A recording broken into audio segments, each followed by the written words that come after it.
We're doing a new segment, like I said, called Player to Watch. This week's Player to Watch is going to be number 22, Quinn Matteson for Lakeview.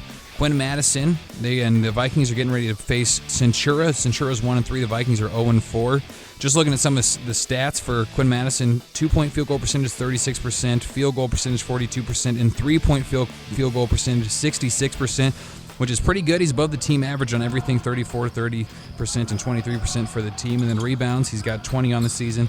But Coach Bryce Roth says Mattison's coming off his best game of the year against Wayne High School, and they ended up losing that game too. But he's recovering from a knee injury, and he didn't get to play his last football season. We got to cover a lot of their games. But I got a chance to talk to him at practice this week and ask him a little bit about that knee injury and how the season's going. So here's what he had to say about that. The knee, it's strong. I'm glad the way it is, but I couldn't be here today without my teammates helping me get through the recovery and pushing me to realize that I can do a lot with my knee and push it further.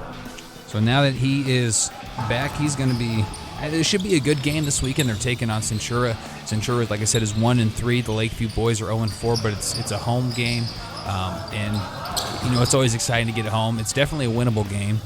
Just kind of look at some of their other games. They lost their first one, Crete, 48-29, but then they came back against Boone Central Newman Grove, and I thought this was a big marker for them. So Quinn Matteson, he's going to need to be a big key in that in the success of that program as they move forward this season. And they got some other good players too, but Quinn Matteson, this week's player to watch, so be sure to check him out. And I don't know, it should be a fun game. You looking forward to this Lakeview game coming up?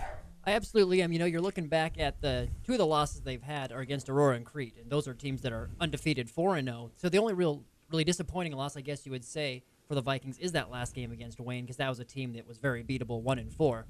But they have the chance against Centura, also a 1-3 team, coming in to get potentially that first win, and we'd be more than happy on News Channel Nebraska to be the ones broadcasting it when Coach Roth potentially gets his first win at the helm for Lakeview.